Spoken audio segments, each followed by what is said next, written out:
perca de um filho, a perca de um trabalho, a perca de algumas coisas na nossa vida. Às vezes a gente se entristece por algumas coisas que a gente perde. E mediante a nossa vida, a correria da nossa vida, a gente vê que Deus, ele sempre tem uma porta aberta em dias de dificuldades. Ele sempre tem uma ajuda quando a gente precisa.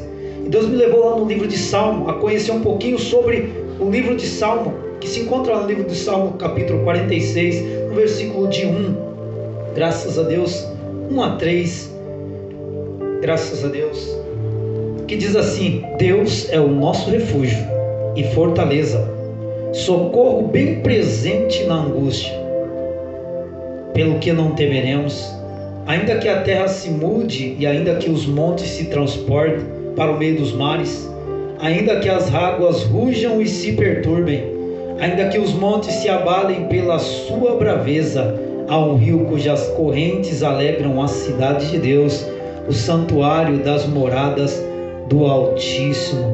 Graças a Deus. Aqui nessa palavra, ela vem nos dizer que o Senhor Jesus é o nosso socorro, Ele é o nosso troféu, Ele é o nosso escudo.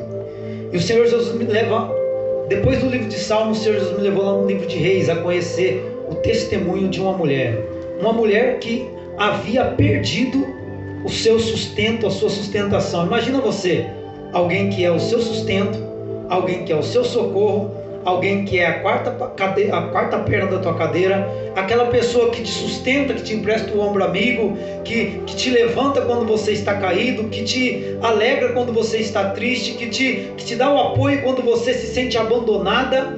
De repente, essa pessoa se vai, de repente esse sustento se vai embora, de repente aquilo que você se apoiava, você perde.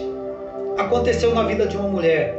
De repente, o único marido que trazia a sustentação para casa, de repente ele morre.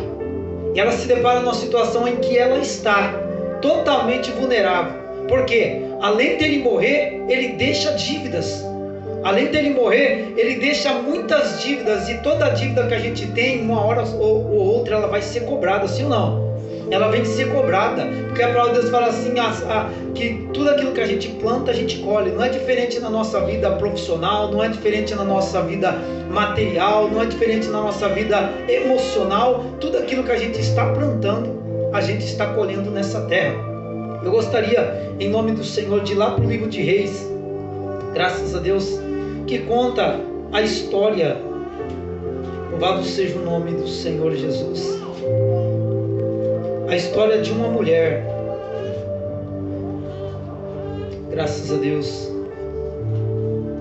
que ela resolveu confiar no Senhor Jesus. Quantos aqui confiam no Senhor Jesus? Que o Senhor Jesus está conduzindo a sua casa, a sua família, o seu lar, os seus negócios, sabe? E de repente muitas vezes a gente fala: Senhor Jesus, será que o Senhor Jesus está comigo?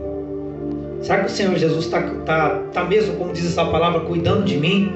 Será que o Senhor olha para mim? Porque às vezes você passa tanto problema, às vezes você passa tantas situações, às vezes às vezes você chora no teu travesseiro. Só Deus sabe o que passa lá dentro da tua casa, quando você deita a tua cabeça no travesseiro e chora porque perdeu alguma coisa. E o Senhor Jesus, essa mulher aqui, ela tinha perdido algo muito valioso para ela, que se encontra aqui no livro de 2 Reis, no capítulo 4. Gostaria que você prestasse muita atenção. Graças a Deus. E uma mulher das mulheres dos filhos dos profetas clamou a Eliseu dizendo: o meu marido, teu servo, morreu, e tu sabes que o teu servo temia o Senhor. Um dos detalhes que a gente percebe aqui nesse primeiro versículo: ele era um homem trabalhador, ele era um ajudante do profeta de Deus, e ele tinha uma família. Ou seja, algumas coisas da vida dele aqui estavam indo muito bem, sim ou não? Sim. Só que de repente ele morre. E aqui no próprio versículo 1 diz assim: meu marido, teu servo, morreu, tu sabes, o teu servo temia o Senhor. O que é temia? Ele obedecia. Tudo aquilo que o Senhor Jesus mandava ele fazer, ele fazia, porque ele tinha temor. Graças a Deus. E tu sabes que o teu servo temia o Senhor, e veio o credor e levou os meus 2 filhos para serem servos. Olha a situação dessa mulher. Perdeu o marido, e agora, Marileide, vem 2 credores cobrar a dívida. veio 2 credores cobrar a dívida. E ela agora se encontra numa situação que ela não sabe o que fazer. Ela perdeu o seu sustento, agora vai perder aquilo que ela mais ama, os seus filhos. Às vezes não tem acontecido comigo, com você? Parece que está por um fio a gente perder aquilo que a gente mais ama. Ou parece que a gente vai perder por causa de algumas atitudes que a gente tomou, alguma atitude errada. Porém, o meu Deus, o Deus que eu sirvo, o Deus que você serve, sempre tem uma solução para o teu problema. Sempre tem uma porta de escape quando você acha que não tem um escape para a sua vida, na tua situação. Mas o Deus que eu sirvo tem uma porta de escape para você. Essa mulher se encontra numa situação. E naquela época existia uma lei chamada lei mosaica. E essa lei permitia que, se o marido morresse e a esposa não tivesse como pagar a dívida, levaria-se os seus 2 filhos para trabalhar até completar a maturidade e a maioridade. Então, o que acontecia aqui? Eles teriam que trabalhar como escravo para pagar a dívida de um pai que já morreu. Olha a situação da mãe. Agora está perdendo o seu filho e tendo que ver o seu bem mais precioso. Os nossos filhos não são o nosso bem mais precioso? Agora ela está vendo os filhos dela, sabe, sendo arrancados, os sonhos dela sendo arrancados das mãos dela, e ela sem condições de fazer nada. Porém, irmãos, quando a gente está sem condição de fazer nada, a gente tem que tomar uma atitude. Pastor, que atitude é essa? Essa mulher, em nome do Senhor Jesus, ela lançou uma palavra, falou assim, ó: eu não tenho como pagar, mas me dê um pouquinho mais de tempo, que eu tenho certeza que o Senhor Jesus vai trazer providência. E se caso Ele não trazer providência até esse dia, você pega e leva os meus filhos. Olha a fé dessa mulher. Olha a fé que a gente tem que depositar no Senhor. A gente fala que a gente confia no Senhor, mas na hora que aperta, na hora que a dificuldade bate, na hora que a gente perde alguém, na hora que a gente, sabe, alguma coisa é arrancada da gente, o que a gente faz? Murmura. O que a gente faz? Negligencia. O que a gente faz? Perde a fé. Crucifica Jesus de novo. Fala que Jesus não está ajudando. Fala que Jesus tirou. Fala que Jesus não está olhando para mim, não está olhando para você. Quantas vezes a gente tem tomado decisão errada? E é por isso que a gente paga preço. Do vez da gente fazer como essa mulher, tomar a decisão certa, a gente vai para o lado mais fácil.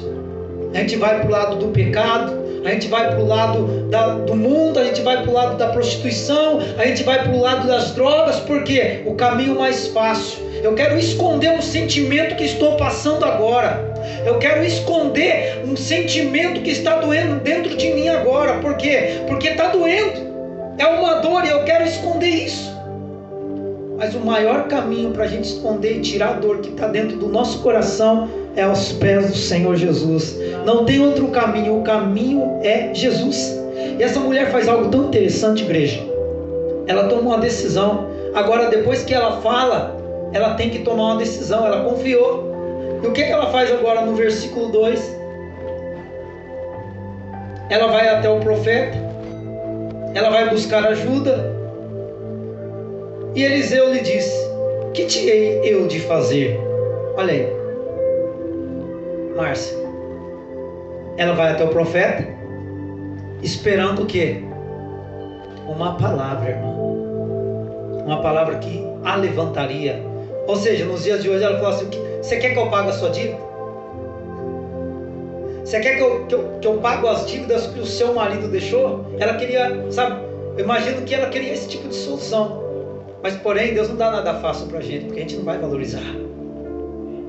Mas Ele dá ferramentas de conquista para a gente trabalhar, e através do nosso esforço vai ser gerado a bênção, e a gente vai valorizar o que a gente tem. Essa mulher vai até o profeta, e ele diz: que te hei eu de fazer? Declara-me o que tu tens em casa. Olha que situação. Ele sabia que ela estava cheia de dívida e que ela não tinha nada em casa, irmão. Mas ela pergunta: o que você tem em casa?